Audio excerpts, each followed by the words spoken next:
Bab 1597. Ye Zun adalah kakakku. Sambil berkata, pria yang menjadi ketua segera mengeluarkan sebuah papan formasi. Ditiup angin, benda ini pun membesar, dalam seketika menjadi sebuah formasi dengan diameter 100 meter, menyelimuti mereka di dalamnya. Terima kasih banyak kepada kamu, sekarang meskipun ada orang yang lewat, juga tidak akan bisa melihat kamu membunuh kamu. Orang itu pun tertawa, mereka bertiga juga takut menunda akan mengalami perubahan, serentak terbang menyerbu ke arah gadis ini. Wajah gadis ini pucat, sepasang tangan menggenggam erat jimat peledak. Dia juga tidak akan menyerah begitu saja, asalkan mereka bertiga sudah mendekatinya, dia akan meledakkan jimat ini, paling tidak mati bersama saja. Orang lewat juga tidak bisa melihatnya kah? Tapi di saat ini, di atas kepala mereka bertiga, mendadak terdengar suara yang menertawai mereka. Termasuk gadis ini, ekspresi mereka berempat pun berubah. Mereka sudah lama di sini, tapi masih tidak menyadari ada orang yang mendekati. Tapi tidak menunggu mereka bertiga merespons, 3 bayangan berwarna hitam bagaikan anak panah langsung terbang ke arah mereka. 2 bayangan ini menusuk masuk ke dalam tubuh mereka, hanya tersisa ketua mereka, yang berhasil menghindar. Arg! Terdengar 2 jeritan kesakitan, Sky Eater yang membentuk menjadi anak panah, mereka berdua tidak sempat menahan, langsung digigit hingga badan berdarah-darah. Eric Kin berjalan keluar, 2 jiwa orang ini bersama raga serentak lenyap. Gadis yang di samping pun benar-benar tercengang, melihat kondisi yang mendadak ini, dia juga tidak tahu harus bagaimana. Kenapa kamu bisa tanpa aku sadari melewati formasi ini, sedangkan kamu adalah kultivator fase distraksi? Hanya dalam sekejap mata, melihat 2 temannya mati tragis, pria yang tersisa pun sangat kaget. Meskipun kultivasi dirinya adalah fase transendensi tahap kelima, tapi 2 temannya hanya dalam sekejap dibunuh, membuat dia merasa takut untuk menghadapi Eric Kin. Setelah berhasil menghindari serangan Sky Eater, pria tersebut mendadak mundur, dan terbang ke arah kejauhan. Ingin kabur. Eric Kin mencibir, awalnya dia datang ke sini berencana menangkap orang lalu memastikan posisi keberadaannya, tapi tidak menyangka malah berjumpa dengan saudara Ye Zun. Pria yang tersisa ini, Eric Kin tentu saja tidak akan melepaskannya. Cahaya bintang yang ada di alisnya pun berkedip, 1 langkah muncul di belakang pria tersebut, lalu menghantam dengan 100 battle spoon. Teman seiman, jika kamu tidak ingin melepaskan aku, maka kita mati bersama saja. Ekspresi pria tersebut sangat garang, di saat dihantam oleh cahaya tinju Eric Kin, dari mulut memuntahkan sebuah jimat. Di jimat itu, tergambar 8 tengkorak iblis. Setelah jimat ini dirobek, 8 iblis muncul, lalu ada garis formasi ajaib yang terhubung, mulai menyelimuti Eric Kin dan gadis yang berada tidak jauh itu. Ternyata sebuah simbol arai.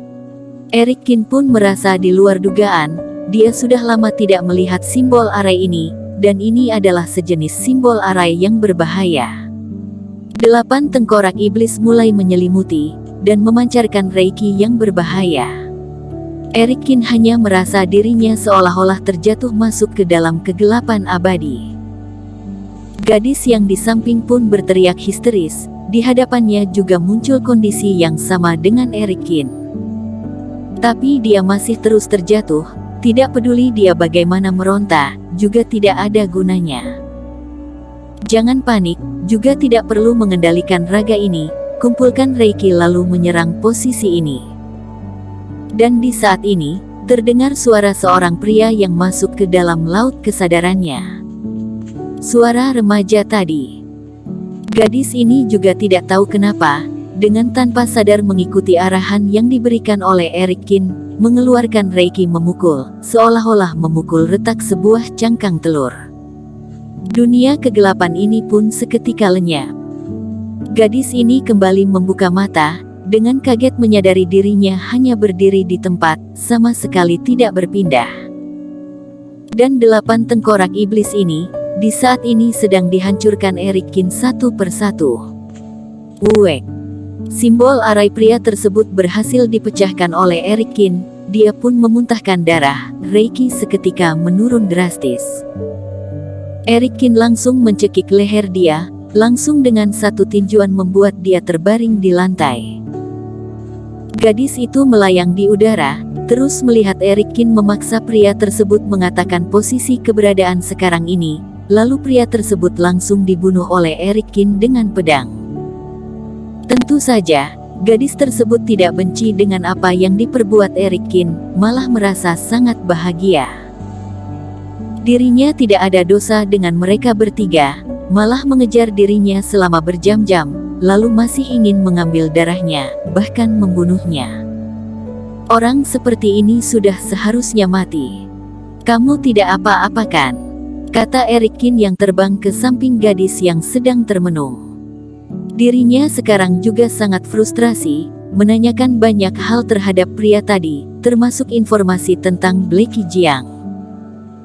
Berdasarkan posisi, dirinya sekarang seharusnya berada di bagian barat laut medan perang Gunung Iblis, juga merupakan posisi yang terjauh. Aku tidak apa-apa, terima kasih atas penyelamatan teman seiman. Gadis tersebut baru merespons, dengan malu berkata, jika berterima kasih dengan aku, tangan juga tidak perlu menggenggam erat jimat peledak lagi. Satu kata Eric Kin ini, membuat muka gadis ini memerah. Maaf, teman seiman. Aku adalah Leni Ye dari keluarga Ye, kepala rumah sekarang adalah kakek aku, kamu hari menolong aku, kedepannya keluarga Ye pasti akan membalas budi ini.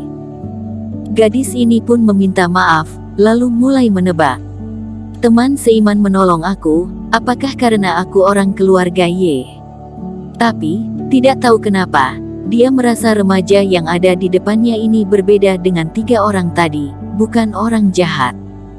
Tapi di medan perang Gunung Iblis, seharusnya tidak ada orang baik yang tanpa alasan. Eric Kin menolong dia, pasti ada alasannya. Kamu anggota keluarga Ye dari wilayah utara, apakah kenal dengan Ye Zun? Eric Kin tidak langsung menjawab pertanyaan, malah menanya kepadanya. Ye Zun adalah kakak kandung aku. Oh, ternyata teman seiman kenal dengan dia. Leni Ye merasa bahagia, lalu dengan penasaran bertanya, tapi kakak aku baru saja kembali, kamu mengenal di saat di mana? Ye Zun kakak kamu. Eric Kin juga merasa sedikit aneh, tidak menyangka bisa kebetulan sekali. Tapi karena ini adik kandung Ye Zun, dirinya juga tidak mungkin membiarkan gadis ini sendirian di sini. Di udara lebih bahaya, Eric Kin menyuruh Leni Ye masuk ke dalam hutan. Selanjutnya, dia pun memberikan kenangan dirinya bersama Ye Zun kepada Leni Ye. Ternyata kamu adalah Eric Kin yang sering diceritakan oleh kakak, dan Leni Ye di saat ini melanjutkan perkataan, mendadak membelalakan mata, menunjuk nama satu-satunya yang ada di Liga Pembunuhan. Kakak Eric, itu nama kamu kah? Eric Kin tersenyum dan tidak menjawab.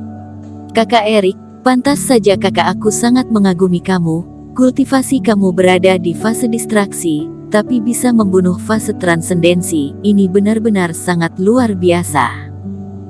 Aku juga mendengar kakak Eric adalah jenius pemurnian obat, master formasi. 2 formasi yang disusun oleh mereka, kamu dengan mudah memecahkannya, ternyata kakak aku tidak berbohong.